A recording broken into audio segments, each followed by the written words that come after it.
they'll come in. And So I'll need share screen as well. sure, okay.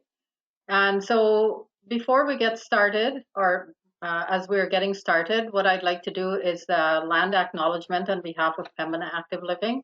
So the declaration is that Pembina Active Living operates on the original lands of the Anishinaabe, Cree, Oji-Cree, Dakota, and Dene people, and on the homeland of the Métis Nation. We respect the treaties that were made on these territories. We acknowledge the harms and mistakes of the past, and we dedicate ourselves to move forward in partnership with Indigenous communities in a spirit of reconciliation and collaboration. So we hope to start our meetings with that, but at least in this instance, we did. So I'm going to just start the session. I'm going to just share the screen, sorry, with just looking for share screen, make presenter. And so I'm sharing the screen with Albert, and Albert is now the presenter. So Albert, you should be able to use your desktop. Yes, okay, great. Okay, so I'm going to, I see your desktop there, Albert.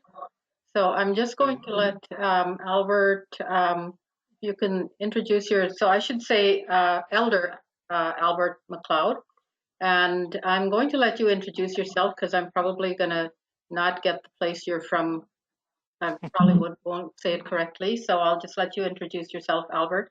So Elder Albert was a previous presenter of ours 2 sessions ago, and we're looking forward to your presentation this time. So a bit about the overview of the Truth and Reconciliation Commission, and now in this presentation. So I will let you take it over. Great, thank you. Good evening, everybody, and welcome to this session about barriers for LGBTQ people in Canada. And I originally come from the north, the PA, Manitoba, and my ancestry is very much one of Manitoba's colonial history, but also Canada's colonial history. My great grandparents on the patriarchal male side came to work in the Hudson's Bay Company through the fur trade. And in my grandfather's family, some of his siblings, brothers, married non-Indigenous women, white women, from that era, the early 1910s, 1920s. And other brothers and sisters married local Indigenous people. So northern Manitoba, it was the Cree people who were involved in the Hudson's Bay Company. So my ancestry and my culture is very merged in terms of being Indigenous, but also have roots based in immigration and part of Europe. I've been living in the south of Manitoba in Winnipeg, principally working in Indigenous organizations, and also learning about Canadian history, Manitoba history, and also learning about the local Ojibwe traditions, culture, life philosophy, and languages. Tonight I'm going to share a little bit about some of the experiences of lesbian, gay, bisexual, transgender, and two-spirit or Indigenous LGBTQ people in Manitoba and Canada.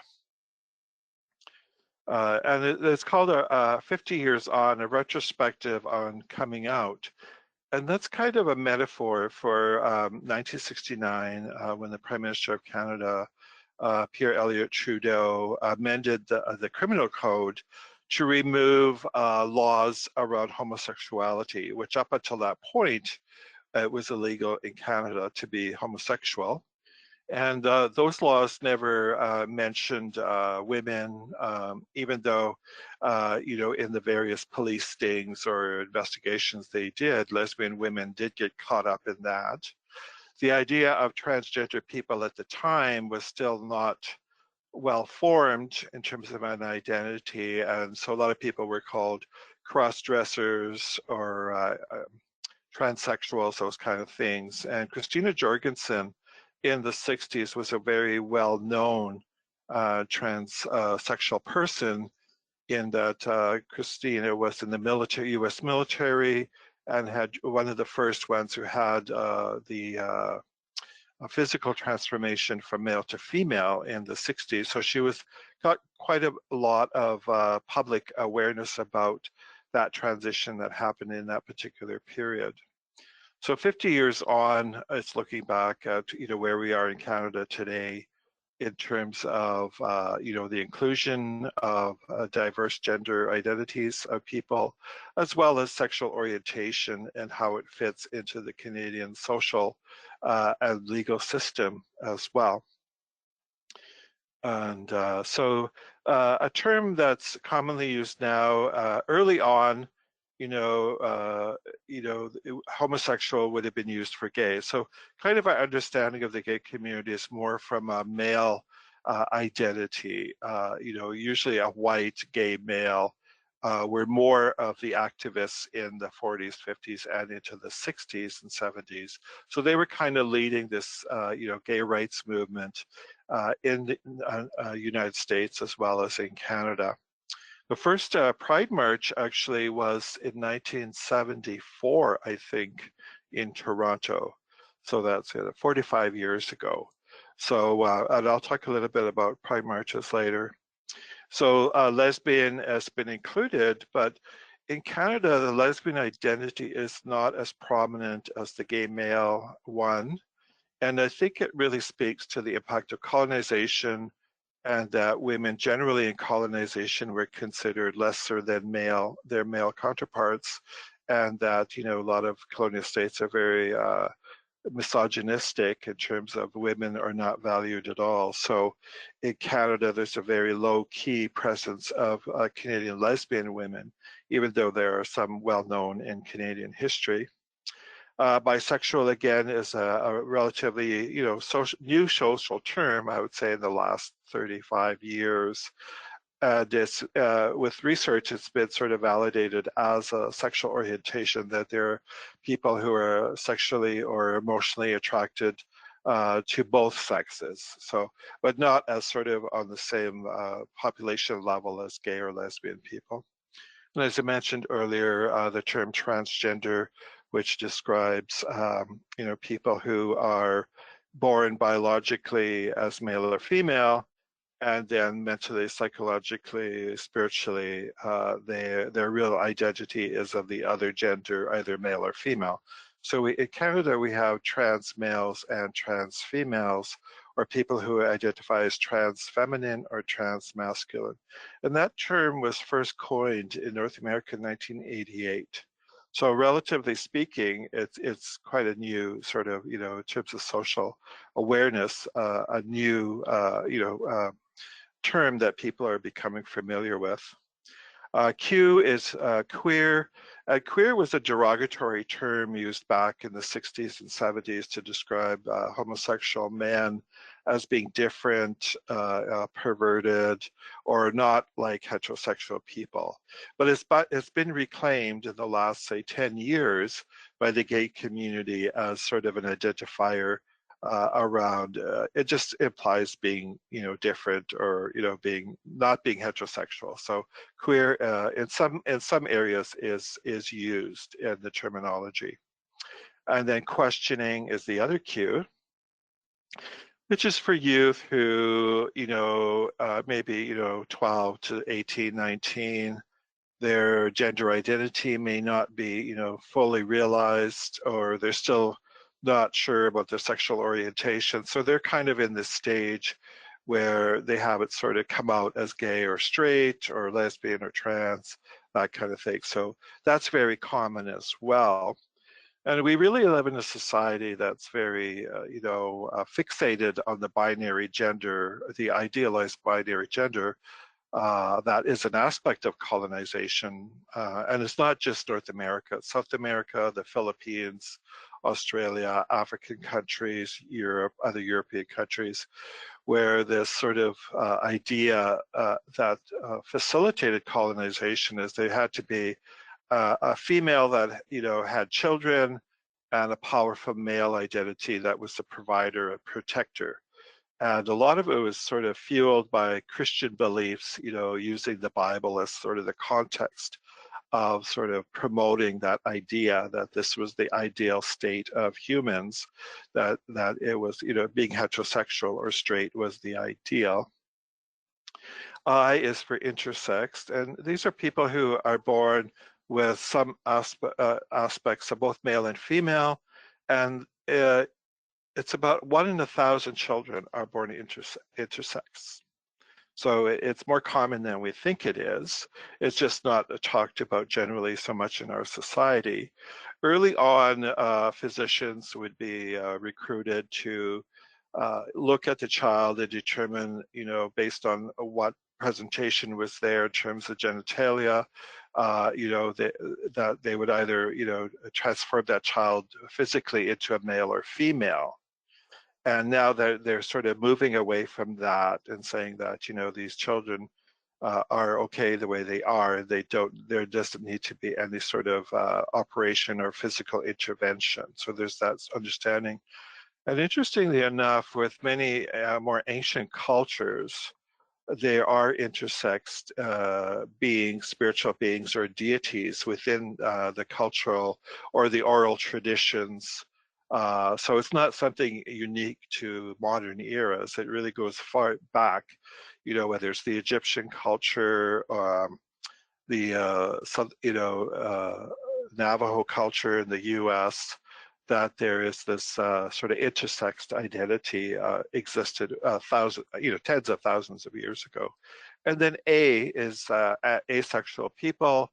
So people who are not physically attracted to either sex, but they can be emotionally attracted to the other sex. So they can be in a relationship, but there isn't a physical sexual relationship. And then the one at the front references Two-Spirit people, which is Indigenous LGBTQ people. And that name was introduced in North America in 1990 in Winnipeg, in north of Winnipeg in Manitoba, as a sort of an aspect of decolonization and reconciling that history of colonization, in that the binary gender was imposed on Indigenous people that had much broader, diverse representation of gender or sexuality. And so it was in a way reclaiming that spiritual identity that linked Indigenous LGBT people to their families and their communities and the natural world. And I'll sort of talk a little bit more about that later.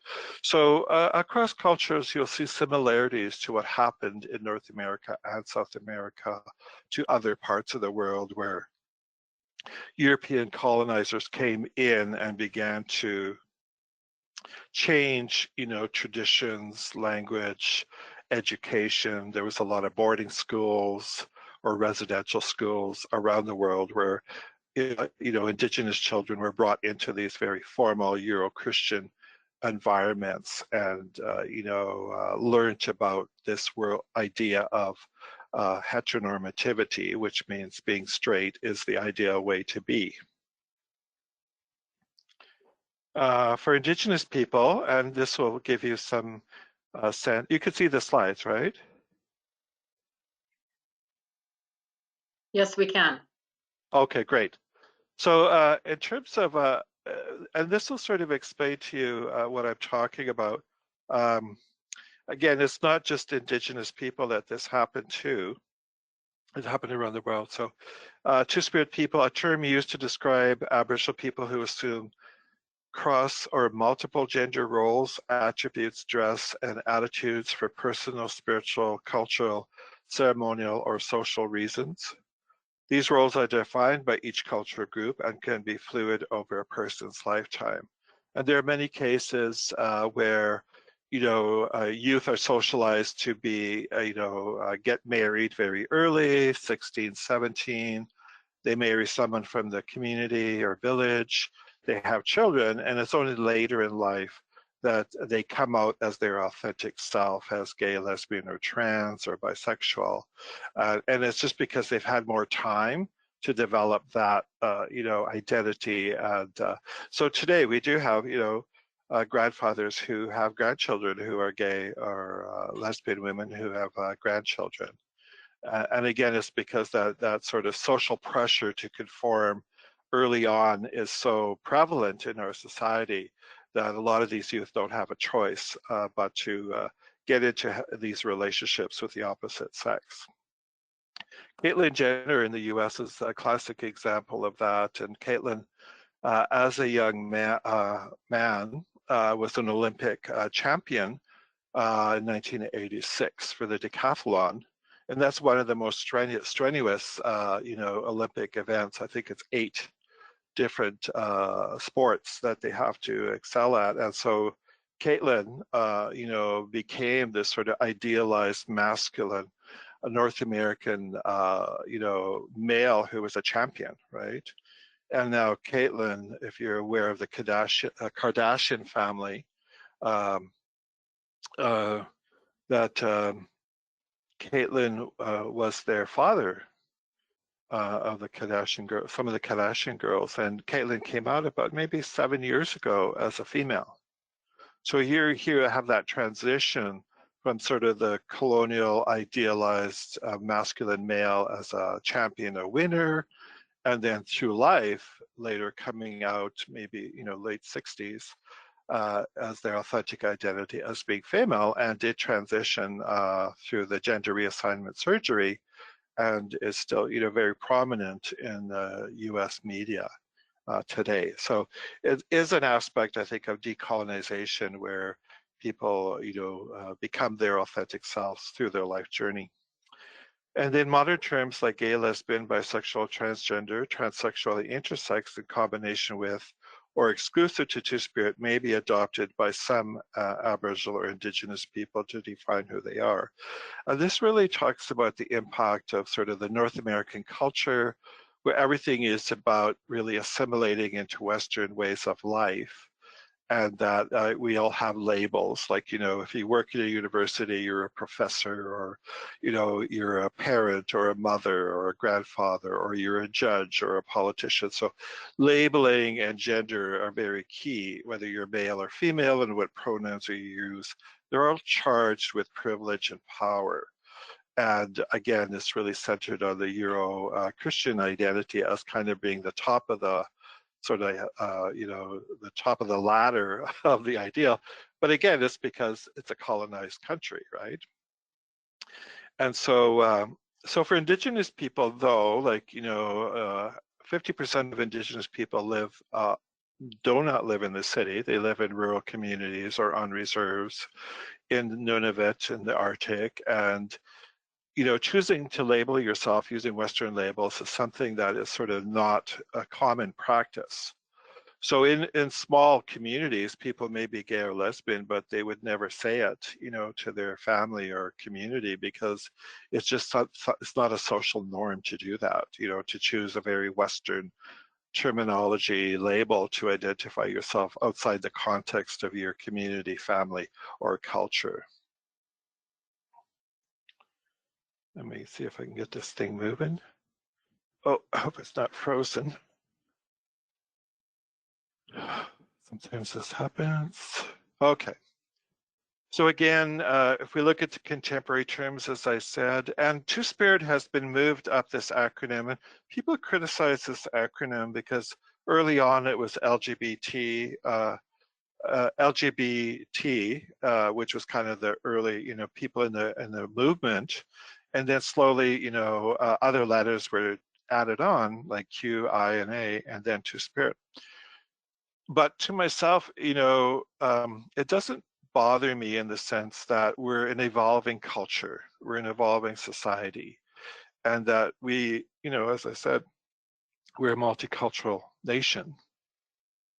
So we, we like diversity, we, promote diversity in our society. So this acronym is getting quite long now, but it really is talking about the diversity of gender identity in our society, as well as sexual identity. So as I mentioned, and the 2S, because it's Indigenous, has in many cases been moved up to the front of the acronym to really recognize that pre-contact history, in that there was Indigenous LGBT people here before Europeans arrived. And then the other letters of the, or terminology came later. Looking at Indigenous pre-contact terms, and as I said, in other more ancient societies around the world, there is terminology for people who would be considered gay or lesbian or trans or intersex. And here's a few within the Indigenous language that predate colonization. So this is how you'd say lesbian in Ojibwe, gay man in Ojibwe, and a trans woman, a transgender woman in Ojibwe. And the word gukwe actually means a hidden woman. So it implies that there's a male physical identity, but within that identity is the spirit or identity of a woman, so that there's that duality can exist in one person. And then Nadle in the Navajo culture means transforming one.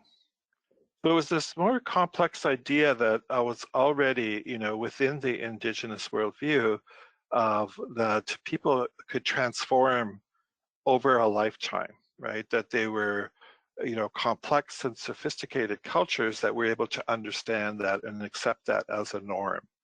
And so Nadle in the Navajo culture is the word that you would use for a transgender female. And I think in India, the hijra is the term that is used for similar identities of biological males identifying living as females. So again, when we look more deeper into the Navajo language, Dr. Wesley Thomas in his work has identified 5 key gender identities. And again, this is not specifically related to any one of these identities' sexuality, that their sexuality could be, heterosexual or, homosexual. So, gender is different from sexual orientation. So the, regular male, the feminine man, then the Nadle, the transforming one, the masculine woman, in many cases a lesbian woman, or a trans male, and then the regular woman. So 5 distinct gender identities. So in this slide, you see kind of a representation, as I mentioned, many ancient cultures, were inclusive of, the children that were born into their families, and it was, they had roles, places in the culture, purpose, being in the family. And this idea of homophobia and transphobia that exists in primarily North America, but now around the world, through these conflict areas like, in Chechnya, now Poland is becoming more homophobic and transphobic. You see this resurgence of fascism. And when fascism comes, it really relies back on that binary gender of the idealized male and the idealized female. And if you don't fit into that, you're kind of seen as something that needs to be corrected. So you see this upsurge of homophobia as well in the US through the recent 4 years of the former president. You see this increasing homophobia and transphobia in the U.S. because of this idea of that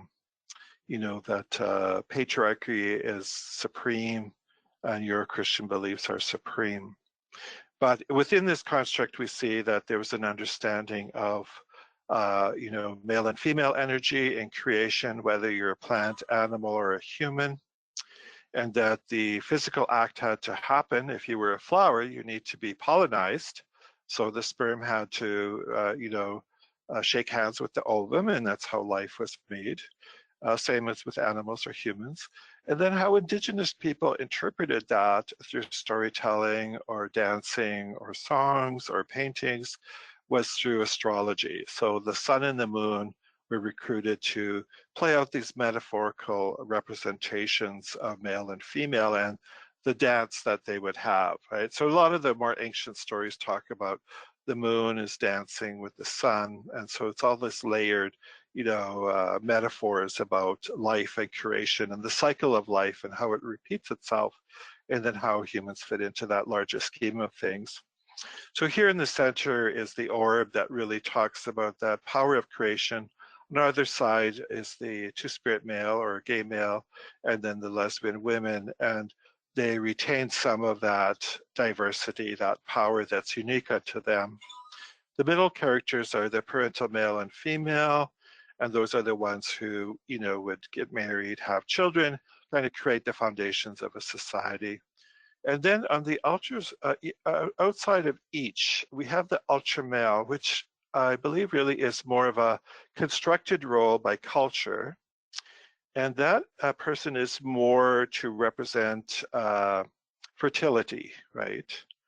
And then the ultra female similarly, in that, these were people who were recruited to sing and dance at ceremonies, and, to invoke rain, or to invoke, animals, that there would be, more animals the next spring, those kind of things. So these are more constructed roles, artificial roles that were used for culture rather than an everyday role that people would have. So how they're socialized is the ultra male would be straight, a warrior or a soldier, and then a heterosexual female with a goddess or a model. And so these idealized roles that in many cases are hard to achieve.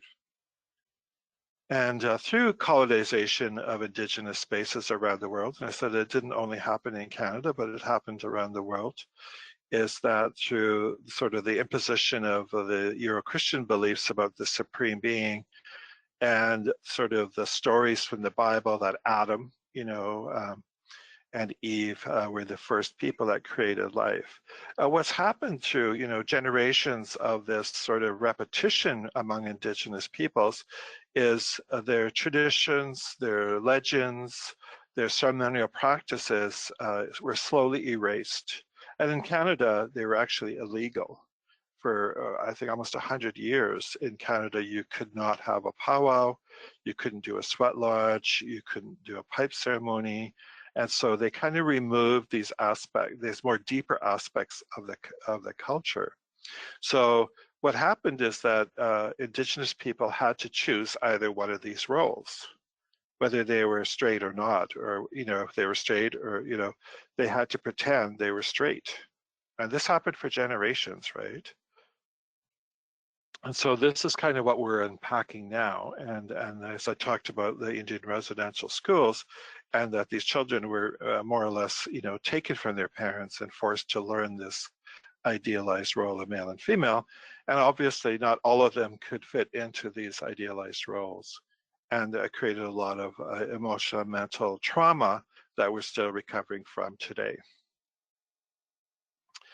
Now, with our most recent government, they've taken some steps to try to mediate or repair the harm that's happened because of colonization. And I think with most colonists around the world, there was a lot of violence towards Indigenous peoples. No matter where you went in the world, there was a lot of slavery, a lot of rape of women, and murder that happened to force Indigenous people to extract resources. Now, Canada, as I mentioned earlier, the previous Prime Minister did apologize to the survivors of Indian residential schools for the harm that Canada had done in trying to forcefully assimilate these children. And similarly, with this Prime Minister as well, in 2017 made an apology to LGBTQ Canadians for our history of oppression, fear, imprisonment, and in some cases execution. That in the early days, in the 1800s, if you were found to be a homosexual man, you could be executed in Canada. And so there was a formal apology in the House of Commons in 2017. And this apology, Canada for the first time acknowledged that there was Indigenous LGBTQ Canadians. And so in the apology, Prime Minister Trudeau included the apology for suppressing Two-Spirit Indigenous values and beliefs. And I think there's only 3 countries in the world who have actually apologized to the oppression of their citizens who were gay and lesbian. I think Germany is one of them, and Australia is another one. And I think Canada is the third. And so that's, you know, it is 3 out of over 200 nations that have actually made this effort. So who are LGBT people? You know, what roles do we play in our society? In terms of Indigenous, we're First Nations, Inuit, and Métis citizens. So we have constitutional rights. Some of us are lawyers, actors, foster parents, adoptive parents. We're university professors, doctors, and nurses, sweat lodge leaders, and that's a ceremony, powwow dancers, political leaders and voters. We're human rights activists. We're school teachers, business owners, drag queens and drag kings. For First Nations, we're chiefs and counselors. And again, I want to sort of talk about this idea that if you're gay or lesbian or trans, that you're sort of infertile. And that's really a myth. And in that, I don't think gay or lesbian people are any less fertile than straight people or heterosexual people in terms of having children, adopting children, or being grandparents, or in this case, a chapan is a great-grandparent. So it's kind of dispelling that myth that, you know, that gay and lesbian people are sort of, they live alone and they live very quiet lives. And if you have kids, you don't live a very quiet life. Again, LGBT people are elders and knowledge keepers, authors, artists, administrators, same-sex married couples. And so I think, I'm trying to remember what year that was, 2003, Canada legalized same-sex marriage. And you know, again, is this process of decolonizing our society and recognizing that everybody has the same rights, whether you're straight or gay, right? And the sort of privileges that come being in a state's recognized marriage. Hockey players, and I know North America is notorious for presenting a very heterosexual image of hockey and football and baseball and soccer around the world. There's this idea that every, you know, sports retains that old idea of sort of the powerful, masculine, heterosexual male. And it's really entrenched. So very few professional sport players are willing to be out about being gay, lesbian, or trans just because of the pushback they get. We're social workers, environmental activists, truck drivers, midwives and doulas, and historians. So, you know, just thinking about the COVID pandemic, right?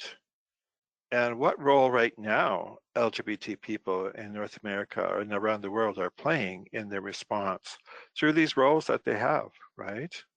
And how a lot of these roles can actually be applied to dealing with this pandemic. For Indigenous LGBT people, we began our reconciliation much earlier than the Truth and Reconciliation Commission process. We began in 1988, our journey across a North American continent by visiting other nations, learning about their language, their culture, their land, and their traditions. And so this year would have been 33 years, but it had to be a virtual online event, just like we're doing tonight, because of the pandemic. So in terms of creating safe space or safer space, the Two-Spirit gatherings are about traditional foods, camping and sports, sweat lodge ceremonies, powwow, sharing and healing circles, weddings, social network, health and skills workshops, entertainment, access to elders, traditional crafts, cultural teachings, rites of passage, and exploring cultural sites. And sad to say, you know, living as Indigenous people in North America, that we have to work very hard to just have 4 days where we can be our authentic selves and feel safe, right? But it's 4 days out of 365 days, at least it's something. So here on the left is a poster developed to reach out to Two-Spirit youth who may feel you know, alone, anxious, may be discriminated against, even may feel suicidal. So it's an image that shows people who are, you know, actively involved in life. They're not afraid of their image being shown in a public way, and they're young and they have futures. So it's really encouraging them to reach out and to live a full life. On the right are some of our elders here who kind of began this work, over 35 years ago. In those days, again, as I mentioned, it was illegal to be gay in this country. And so they're kind of the early champions of human rights in terms of doing the early work for this generation. So this is the Montana Two-Spirit Gathering. And again, as I mentioned, it's very intergenerational. You see at the bottom, there's children. Could be, children of the attendees or the grandchildren of some of the older adults in this image. But again, it shows the diversity, the beauty, the vision, and the strength of LGBT people. And in this case, it's Indigenous people. This was at River East Transcona School Division, and they had a big divisional powwow. And again, as part of this, as you did early on with the land acknowledgement, is really reconciling with the local Indigenous people. So the River East Transcona School Division has an annual powwow, and it's quite a big event, and hundreds and hundreds of people show up, and it's quite a nice event actually. And a few years ago, they actually made an effort to include LGBT people and Two-Spirit people to come into their circle, to come into their space and be welcomed formally without any sort of reservation or stigma attached to that. And let me tell you, not all school divisions in Winnipeg are that open. And so here we have the pride flag, the Two-Spirit pride flag, the 6 colors. In the original pride flag that was made in 1986, it had 8 colors, but they had to cut the top one off and the bottom off because it was just easier to print. So it was kind of a practical decision that for the cost of printing 8 colors was too prohibitive, so they settled on these 6 colors, and each color has a particular meaning behind it. They're just not random colors. It is the color of the rainbow, and in the middle is the medicine wheel, the 4 colors, red, white, black, and yellow. And here is a trans, this person is from the East Coast, lives in Winnipeg. A biological male dances as a female, identifies as a female. And so she brought in, and so in this case, I'm using a female pronoun as a form of respect to this person's identity. In that it would be awkward to, call someone he when they're obviously presenting as feminine. And I know a lot of parents struggle that if they have transgender children, it's changing that pronoun because they're so used to calling their child she or he. And if there's a transition, it's learning to use the other pronoun in a conversation. But they actually say that if parents are able to do that, it does prevent anxiety, depression, and even suicide if the family will actually acknowledge the identity that they say is their identity. And so that's a little thing, even just with using the proper pronoun. So here is this dancer bringing in the pride flag with the other flags at this particular powwow. Now, a few years ago, we experienced a kind of a slap in the face from our city in that the Winnipeg Pride March, and the Pride March began in 1987. That was 200 people. These days, it's 20,000 people, and people come from around the world and around North America to be at this particular event in Winnipeg. So it's grown quite big, and it lasts for a week and a half actually, and it ends at the Forks, and it's there at the Forks for 2 days. Now the marching part was, it is about claiming space, right, as part of advocacy or liberation, and but I think it was 2018 that the Pride Committee couldn't afford $10,000 to pay the police to stop traffic so they could march on Portage Avenue. So they were forced that year to march on York Avenue, which became quite dangerous because there was actually semis were floats. It was crowded. There was children running here and there, and so for $10,000, it created a very dangerous situation. The mayor was there, as well as the former mayor, Glenn Murray, was also there on that particular parade. And so I wrote a letter to the mayor in 2019, and I said, you know, LGBT people pay taxes. We're citizens, right? And if we want to watch down Portage Avenue, like the Santa Claus parade or any other parade, then we should be allowed to, because we pay taxes, right? And so in 2019, the parade was back on Portage Avenue. So again, it's this process where, you know, 2 steps forward, 1 step back, where the mayor allowed the department, you know, for a measly $10,000. And I said, you know, when I think the Jets were in where there's the Grey, not the Grey Cup, the other one, Stanley Cup. You know, he found $2 million to pay for the police at the MTS Center on Portage Avenue. So again, it is about fair play and equality. And here, you know, for a measly $10,000, that the parade was moved to a secondary spot. This is the New York Pride Parade, and again, 50 years on. This is March of last year. And this is the Indigenous contingent, and the woman in the middle there is 73 years old. And she's Lakota from across the border there in South Dakota.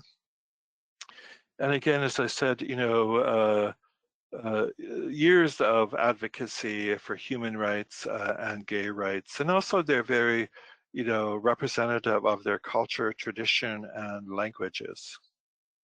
And in this particular parade, they were given the spot 11, probably out of 300 floats.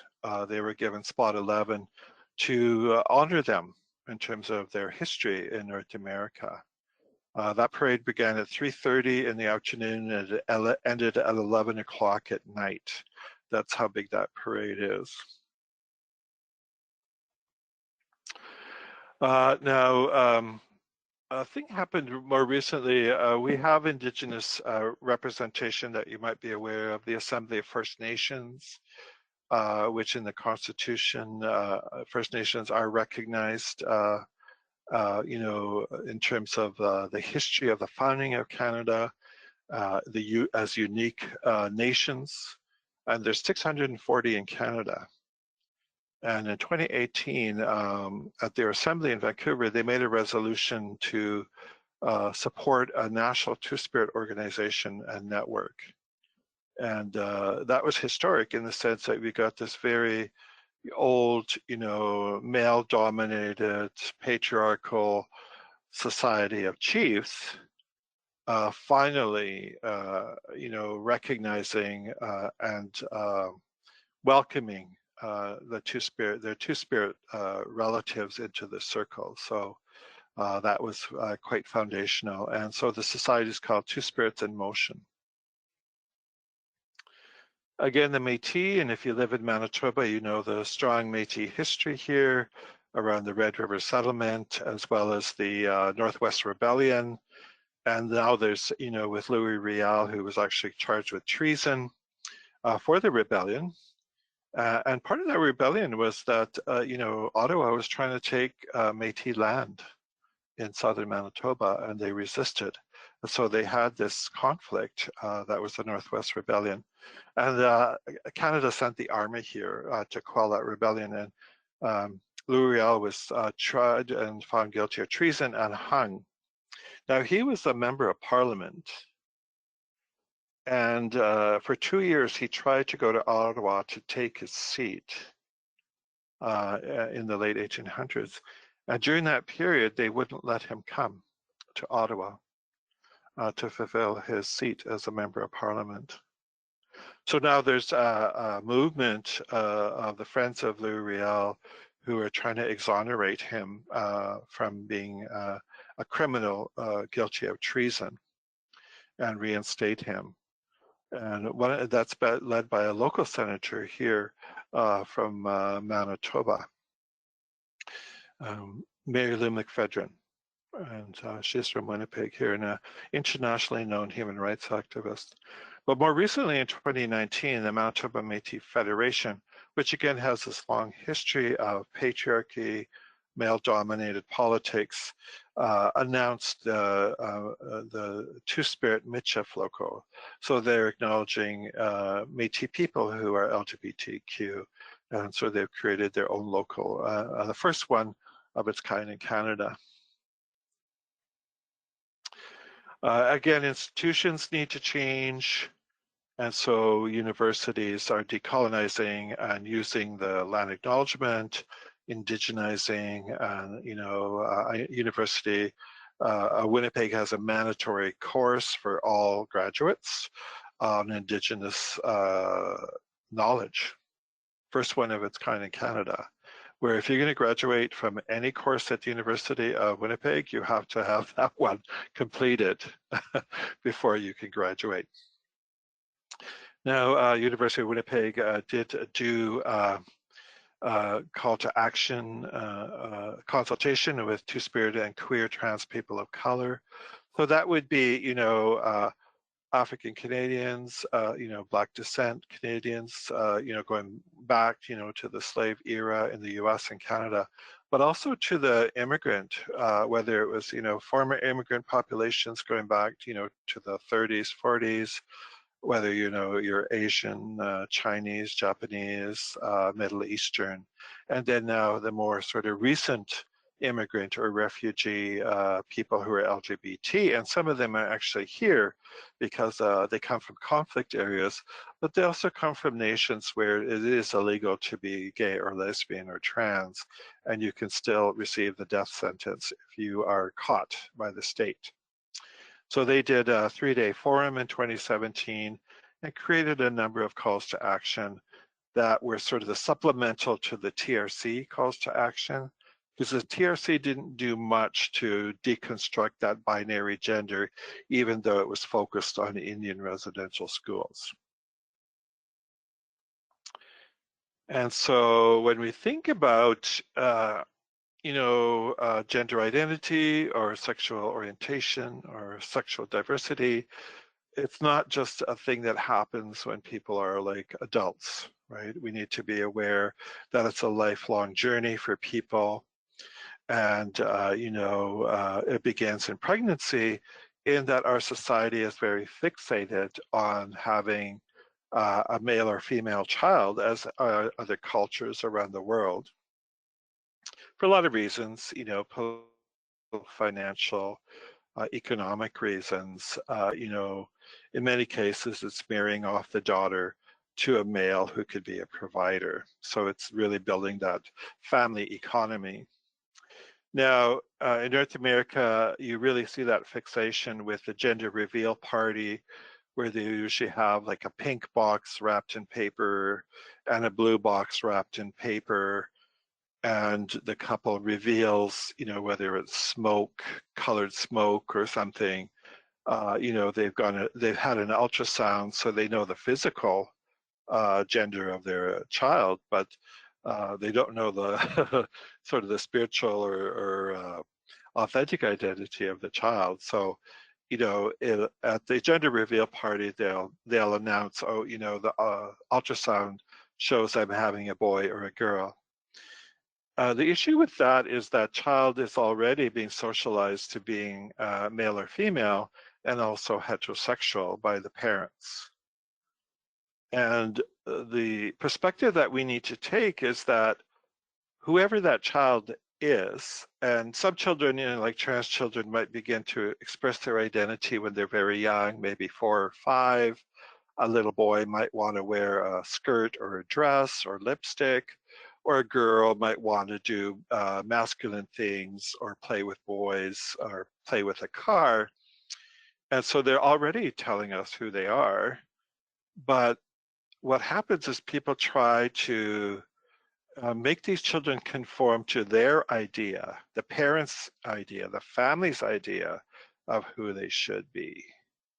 Whereas in reality, it should be the parents and the family who adapt to the reality as they have an LGBTQ or trans child, right? So, which was historically traditional around the world, right? That people understood the complexity of life. They understood the sophistication and diversity of nature, and that it wasn't unique or surprising that one of their children would be gay or lesbian or trans. It's only in post-colonial states that you find that fear, that stigma, that rejection, the homophobia and the transphobia, and in many cases, violence. So we need to be conscious, right, of that we adapt to the reality of these gifts that we receive from the natural world, from creation. So it's a lifelong journey from pregnancy, infancy, toddler years, childhood, puberty, older adolescence. And that means we have to talk about sex and gender with our children, right? So that they feel they're included. Into adulthood, middle age, then the senior years. And so here in this image, you see two young lesbian women and two older lesbian women, right? And they're a generation apart, or even two generations apart. And so, you know, they're happy, they're smiling. And that's the purpose of living in Canada, right? Is to be your authentic self. The Trevor Project is a great resource if you have any people in your family who are struggling right now to help somebody. And some of the focus areas are anxiety, again, depression, and especially, you know, for children to go through middle school and high school, it's a very challenging time about fitting in. And in many cases, there's pressure to conform and, you know, to pretend to be somebody you're not. And that brings up a lot of other harmful issues. Eating disorders, suicidal ideation or suicide, substance use, and then navigating the school environment. And then coming out, and in this generation today, it's more likely that youth who are gay, lesbian, or trans, or two-spirit will come out quite early. You know, they're developing new terminology like non-binary, which means they're not ready, or they may never be ready to say I'm male or female, and they don't have to, right? So they present as non-binary. We may see them, you know, it may be a very feminine, beautiful woman, but she may present herself to you and say, I'm non-binary, which is telling us to think of her in a different way and not make any assumptions about her gender or her identity. Again, as I mentioned, terminology is very important. So there's new words to learn. There's 800 numbers. And then the Winnipeg Rainbow Resource Center has been around for quite a long time. And then another organization is the Two-Spirited People of the First Nations in Toronto that's been around since 1993. So some of the implications we have, policy implications, diverse gender and sexual identity norms predate colonization. So it's not new. It may be new in a colonized state over the last 150 years, but in many parts of the world, it's not something new. Expect more two-spirit or LGBT, trans, masculine, feminine, and non-binary students at the elementary, middle, high school, and university levels. Federal and provincial legislation trumps policy. So this means in our nation, we have laws that prohibit discrimination based on sexual orientation and gender identity or expression. And that an organization or a service can maybe say, you know, well, I'm going to use freedom of religion. We don't believe in homosexuality, so we're going to treat those people differently. And it's against the law in Canada. And there's many court cases where people have been charged with human rights violations because they didn't understand the full strength of these laws of our society. And also to consult, inform, and include students, parents, and community organizations in moving forward.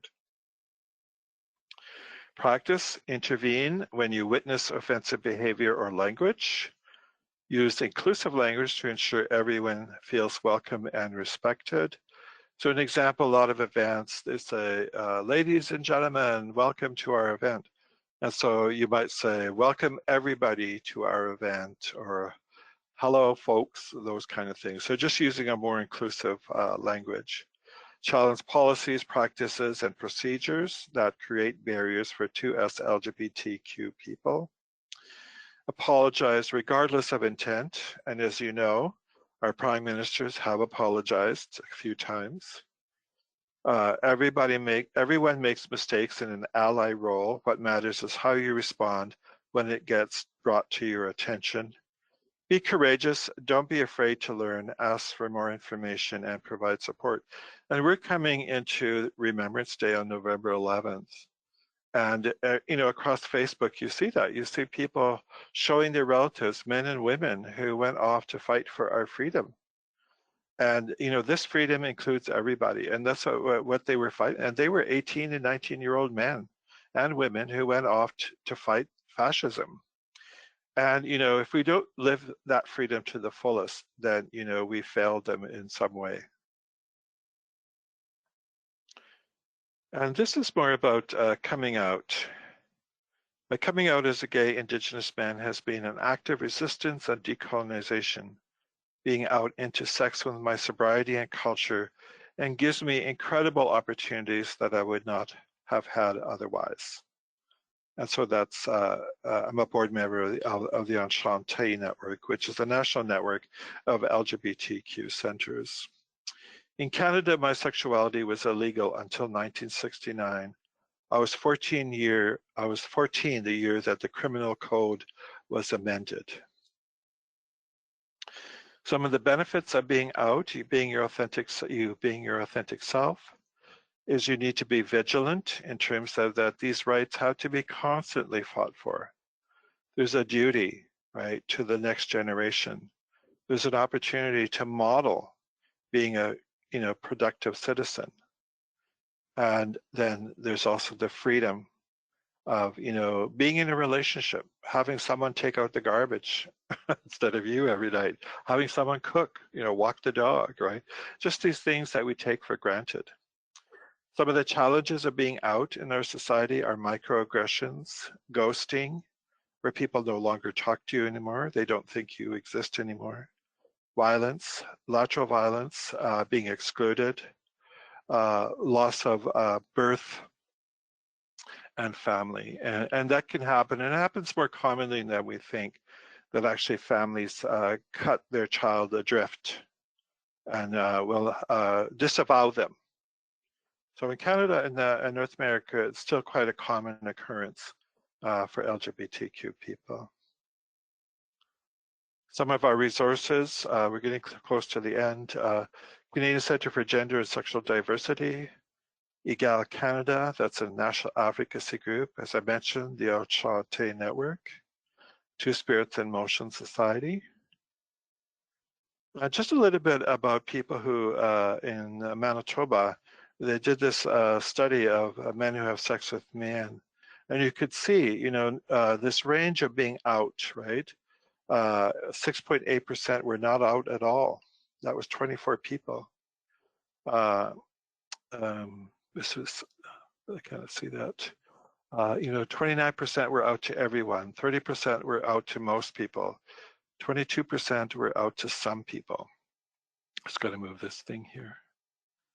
Where are you guys? And the last one there, too few or several people. So even though, it's no longer illegal to be gay or lesbian or trans in our society, people are still afraid, right? They are hiding their identities from their loved ones, from their families. And it's a hard road to go, to have to pretend to be something you're not. And I don't want to lose you guys. That's it. Top of the hour. Okay, well, thank you very much, Albert. I'm just going to ask anyone if they have any questions. You can, it's a small group, so if you want to have a question, you can turn on your mic and just ask the question directly, or you can throw it in the chat. I'm going to ask a question if you don't mind, Albert. Sure. What I wanted to know was, I guess I'm looking at this from so PAL is a 55 plus organization. And would you say in such an organization, like in a 55 plus group, that it is more challenging for two-spirited, gay, lesbian, and the other identities to live or to have access or to resources, or are there some challenges particularly that they might face that maybe younger people might not face? Because sometimes just this is still a relatively new, like coming out is still relatively new based on this last chart that you had. So are there some things Yeah, there is specific? and what I see, once some people they may be lost their life partner, they may be retired, and it really is losing that independence and freedom they had, right? Once you move into a shared facility, and for many, it really means they go back in the closet, right? They may have been out in their life, but when they go into residential living, especially shared living, because again, it's constructed on this sort of government idea of how these facilities should look and function, and where they have to pretend to be straight again, right? Which is unfortunate. And after paying taxes for your whole life and career, you end up, pretending to be something you're not, which is, sad. So yeah, and I really credit these, 50 play, whatever residential space, who welcomes diversity, and it's just not gender or sexuality; it's culture, right? We are a diverse nation, a multicultural nation, and that I would hope that gay and lesbian and trans people, when they live in shared facilities, are welcomed, and it's not something different or strange. It's something that we understood for tens of thousands of years as human beings. If someone else has a question, please go ahead and ask. Um, I would like to ask another question, just because the Making Connections Committee for Pembina Active Living is putting on this series of workshops. And as an organization, how or what do you think, like just a couple of things even that we can do? We've been working really hard over the last year and a half to make our organization more responsive to diverse people, whatever diversity looks like, and to be as inclusive as possible. So what could we be doing better or starting to do? Yeah, and I think if you had the pride flag, or if you acknowledge that on your website, that you are inclusive. So some visual cues for people, right? And training, right? Like learning the glossary, right? Knowing the terminology to use and not making assumptions that people use particular pronouns. Because again, we're starting to label people and put them into, boxes, right? And so, yeah, so training definitely, so more awareness, some policy development, like, whether it's, anti-discrimination policy, where you actually make it very clear about anti-discrimination based on gender identity or sexual orientation is not acceptable. And some visual clues like beside the pride flag, and then supporting some two-spirit or LGBTQ efforts, right? Those kind of things. So yeah, there's a lot of ways that things can be done. Okay, Other comments from anyone? Questions?